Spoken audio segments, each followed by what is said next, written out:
Assalamualaikum warahmatullahi wabarakatuh. Hai semua, perkenalkan nama saya Nur Hafizah Saputri. Bersama teman saya Dara Rusmalita Iskandar, kami ingin membahas tentang isu-isu sumber daya manusia strategi. Apa itu sumber daya manusia strategi? Sumber daya manusia strategi merupakan hal yang sangat penting atau kunci yang paling penting dalam keberhasilan sebuah perusahaan. Dalam perusahaan sendiri, manajemen SDM mempunyai peran yang berfokus pada rekrutmen karyawan, pengelolaan, serta pengarahan terhadap karyawan, serta pembukaan tenaga kerja baru melalui lowongan pekerjaan yang nantinya akan adanya proses wawancara dan pengelolaan kontrak kerja. Melalui proses ini, kemudian perusahaan akan mengevaluasi tenaga kerja yang nantinya akan dapat membantu proses berjalannya strategi dari perusahaan tersebut. Di sini saya akan melanjutkan penjelasan dari teman saya Hafiza tentang isu sumber daya manusia strategis.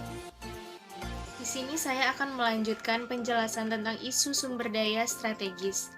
A. Mengembangkan program kesehatan perusahaan.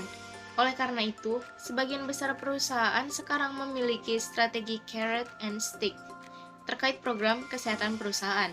Kebijakan wortel seperti memberikan diskon kepada karyawan untuk premi asuransi atau bahkan uang ekstra bagi mereka yang bisa menjaga kesehatannya. Dan kebijakan stick seperti mengenakan biaya tambahan pada premi bagi mereka yang membuat kemajuan untuk menjadi lebih sehat. D. Menyeimbangkan kehidupan kerja dengan kehidupan rumah. Strategi untuk menyeimbangkan kehidupan kerja dan keluarga sekarang mewakili keunggulan kompetitif bagi perusahaan.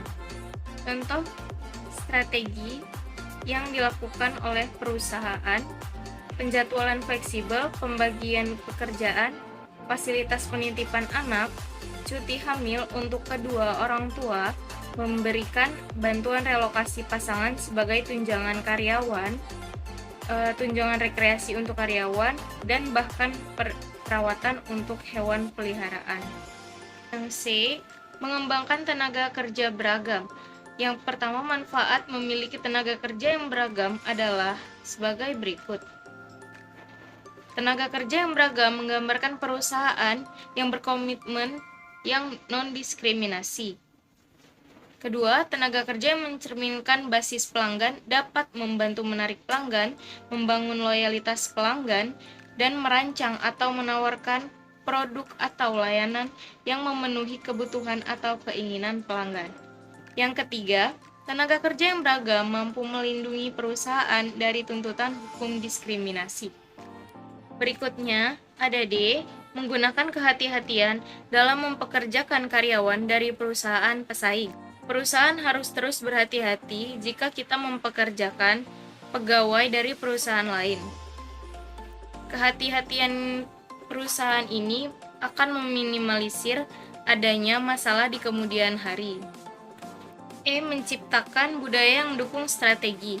Ahli strategi harus berusaha untuk melestarikan, menekankan, dan membangun aspek budaya yang ada untuk mendukung strategi baru yang diusulkan.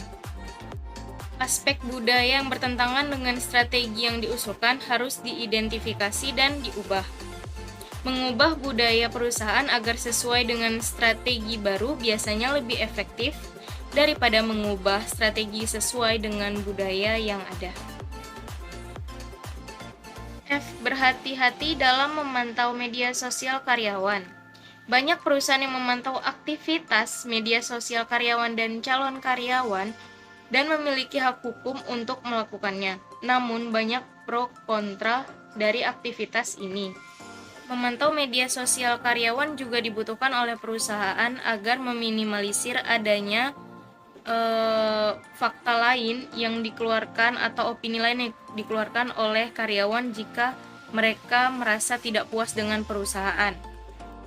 Alasan pihak pro, yang pertama, reputasi perusahaan di pasar dapat dengan mudah dirusak oleh karyawan yang tidak puas melampiaskannya di situs sosial media, dan catatan media sosial dapat dipanggil seperti email, dan digunakan sebagai bukti terhadap perusahaan. Alasan pihak kontra itu adalah pelanggaran privasi, banyak informasi pribadi yang tidak relevan dengan perusahaan atau bisnisnya. Untuk fairness-nya, perusahaan memiliki hak hukum untuk memantau perilaku karyawan, tetapi memiliki kewajiban hukum untuk melakukannya hanya jika ada cukup alasan untuk khawatir. Mengapa isu SDM mengganggu implementasi strategi? Implementasi strategi merupakan proses di mana manajemen berusaha mewujudkan berbagai strategi dan kebijakannya dalam tindakan melalui pengembangan program-program, rancangan, anggaran, dan prosedur. Mengapa isu SDM mengganggu implementasi strategi? Seperti yang kita ketahui, implementasi strategi merupakan proses di mana sebuah manajemen perusahaan berusaha mengembangkan berbagai strategi dan kebijakan dari segala aspek. Dari seluruh isu SDM, bisa kita lihat banyak hal-hal yang bisa saja menghambat perkembangan strategi ke depannya. Banyak hal yang cukup memakan waktu untuk proses pengembangan perusahaan dari segala sisi, terutama dalam pengurusan karyawan. Perusahaan harus selalu memantau karyawan agar tetap bekerja maksimal dan tetap melakukan persaingan sehat terhadap perusahaan lain. Dan hal itu menurut saya cukup memakan waktu yang banyak.